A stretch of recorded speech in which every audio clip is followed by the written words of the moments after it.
আসসালামু আলাইকুম। নূপুর রান্নাঘরে আজকে দেখাবো দই কাতলা রেসিপি। অনেকে হয়তো বা অনেক রকম করে রান্না করেন, আমি আমার মতো করে রান্না করব। সুন্দর রেসিপিটা দেখতে হলে পুরো ভিডিওটা দেখবেন। চলুন শুরু করি। আমি এখানে 5 পিস মাছ নিয়েছি। মাছটাকে ম্যারিনেট করতে হবে। তার জন্য দিয়ে দিব হলুদ গুঁড়ো, লবণ, সাদা তেল।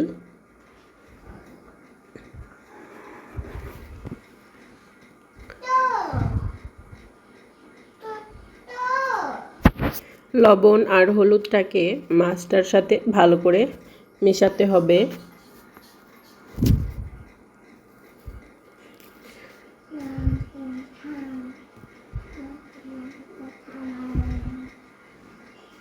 এখানে আমি নিয়েছি কয়েকটি কাজু বাদাম। কাজু বাদামটাকে একটু পানি দিয়ে ভিজিয়ে রাখবো যেন নরম হয়ে আসে। তারপরে এটাকে আমি পেস্ট করে নিব।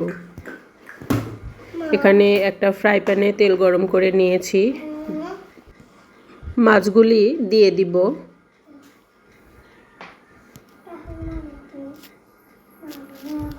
আর এই মাছগুলিকে কিন্তু খুব কড়া করে ভাজবেন না।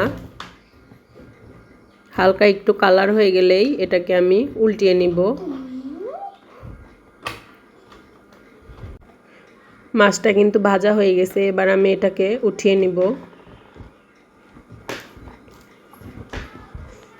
এবার এই একই মাছ ভাজার তেলে দিয়ে দিব তেজপাতা, 2টো এলাচ, দিয়ে দিব 3টে লবঙ্গ আর কয়েকটা শুকনো মরিচ। এবার এটা থেকে একটু হালকা ফ্লেভার ছেড়ে দিলে দিয়ে দিব 1 বাটি পেঁয়াজ বাটা।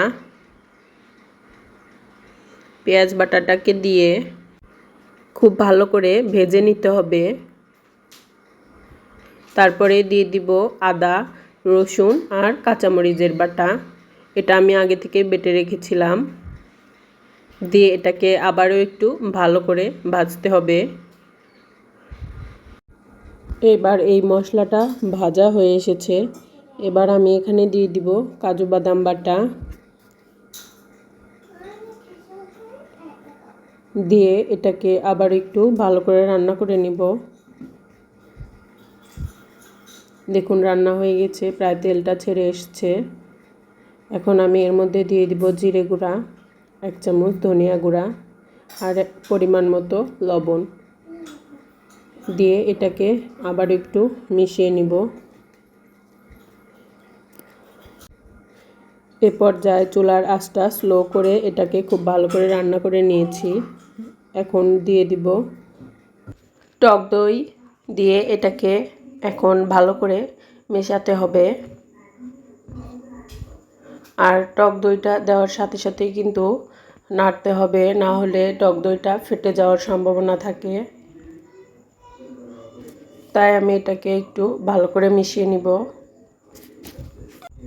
টক দইটা ততক্ষণ কষাবো যতক্ষণ না এটা থেকে তেল ছেড়ে দিচ্ছে। দেখুন এটা থেকে কিন্তু তেলটা ছেড়ে দিয়েছে, তার মানে এটা আমার পারফেক্ট রান্না হয়েছে।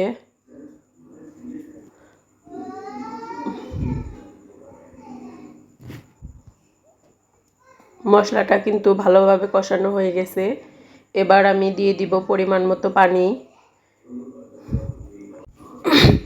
ঝোলটাও ফুটে আসছে। এখন আমি এখানে দিয়ে দিব ভেজে রাখা মাছগুলি।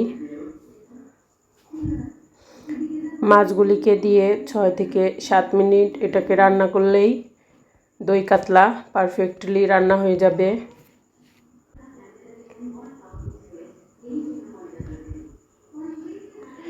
সবশেষে এখন আমি এখানে দিয়ে দিব কিছু কাঁচামরিচের ফালি।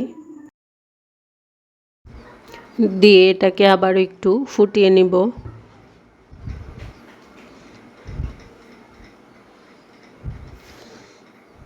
দেখুন কি লোভনীয় লাগছে দেখতে।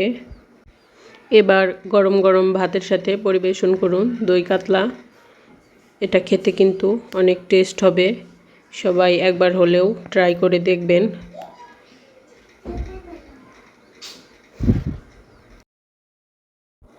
যদি আমার ভিডিওটি ভালো লেগে থাকে তাহলে অবশ্যই আমার চ্যানেলটিতে সাবস্ক্রাইব করবেন, লাইক করবেন, শেয়ার করবেন